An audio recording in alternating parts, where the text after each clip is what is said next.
All right, welcome to The Explainer. Today, we are digging deep into the world of archaeology. And look, let's just get this out of the way. Forget everything you've seen in the movies. This isn't about whip-cracking adventurers hunting for golden idols. The real story is about piecing together the grand puzzle of humanity, one tiny clue at a time. So, when you hear the word archaeology, what's the first thing that pops into your head?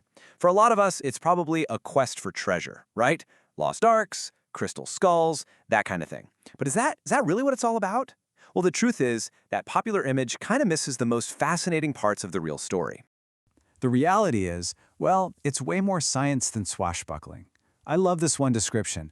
It calls archaeology the past tense of cultural anthropology, and that really gets to the heart of it. It's not about the price of an object, it's about what that object can tell us. It's about using all that physical evidence to understand the incredibly complex stories of the people who came before us. Okay, so how do they actually do it? How do archaeologists uncover these hidden worlds? You might be picturing shovels and tiny brushes, and yeah, that's definitely part of it, but it's also so much more. We're talking about a wild mix of super high-tech gear looking down from the sky and good old-fashioned, careful work right there in the dirt. A lot of the time, the whole process kicks off with something called a survey. And that can be as simple as a team walking across a field, eyes on the ground.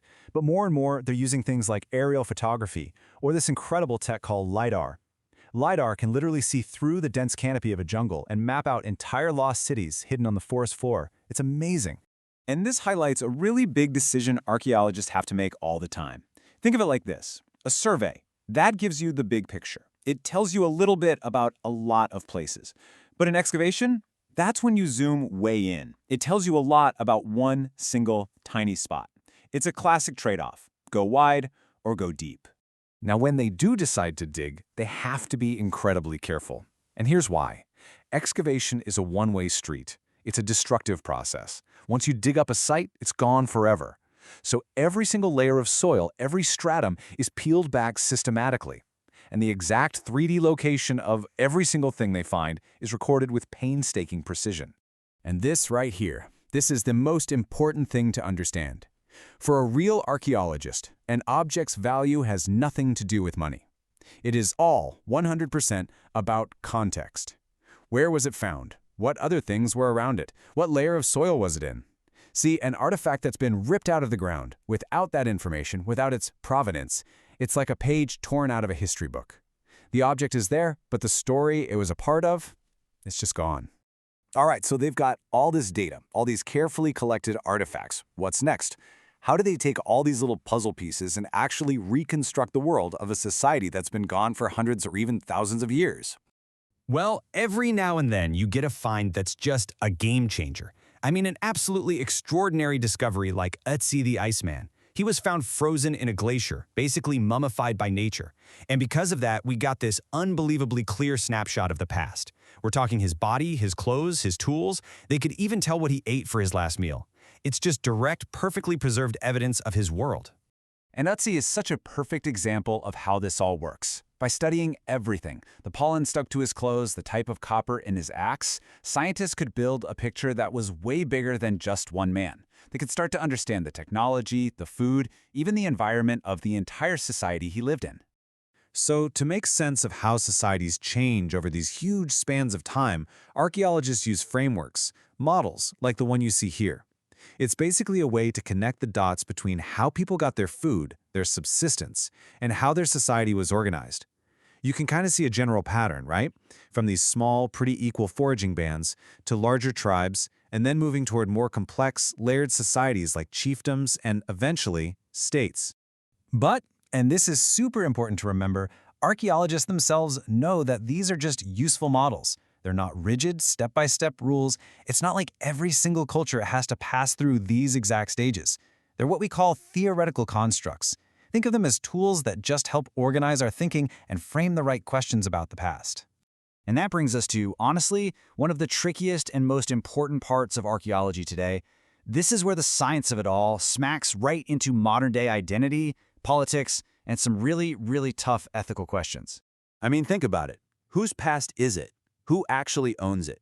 Who gets to be the one to tell its story? And who gets to decide what happens to the physical remains of people and their cultures? Let me tell you, There are no simple answers to these questions. The thing is, the archaeological record, it's fragile, and it's a non-renewable resource. Once it's gone, and it is constantly under threat. Yeah, you see the headlines when something big and dramatic happens, but the really devastating damage, that comes from things like constant, widespread looting for the black market, or from new buildings going up, or even just from modern farming. If you want to get a sense of just how serious that threat is, just look at this number: 90%. In the American Southwest, it's estimated that a staggering 90% of classic Mimbres sites have been either looted or just completely destroyed. And remember what we said about context? When a looter rips something out of the ground, that context is destroyed. The scientific value is just erased. Forever. One of the biggest, most sensitive areas of conflict is about human remains. And in the US, this whole debate led to a landmark law being passed back in 1990. It's called the Native American Graves Protection and Repatriation Act. Most people just call it NAGPRA. And what it does is create a formal process for museums and government agencies to return ancestral remains to the indigenous groups they're connected to. There's one case that really captures this tension perfectly: the story of Kennewick Man. This was a 9,300-year-old skeleton that turned up in Washington state. Now, for scientists, this was a mind-blowing discovery, an unbelievably rare chance to study the very first people in the Americas. But because of the NAGPRA law, the government's initial plan was to return the remains to a group of local tribes for reburial. And if that happened, it would mean the end of any chance for more scientific study, period. You have to see it from their side, too. For the Umatilla tribe and others, this was never about scientific data. Their traditions, their oral histories, say they've been on that land since the beginning of time. So from their worldview, this wasn't a specimen, this was an ancestor. And digging him up for study, that was a desecration. And look, this isn't just a North American issue. Not at all. This kind of debate is happening all over the globe. You go from Machu Picchu in Peru to the pyramids in Egypt, and you see the same thing. The past is this incredibly powerful resource. It's a source of national pride, it drives huge tourism industries, and it's this fragile thing that scientists want to study. And all of those things are happening at the very same time, often in conflict.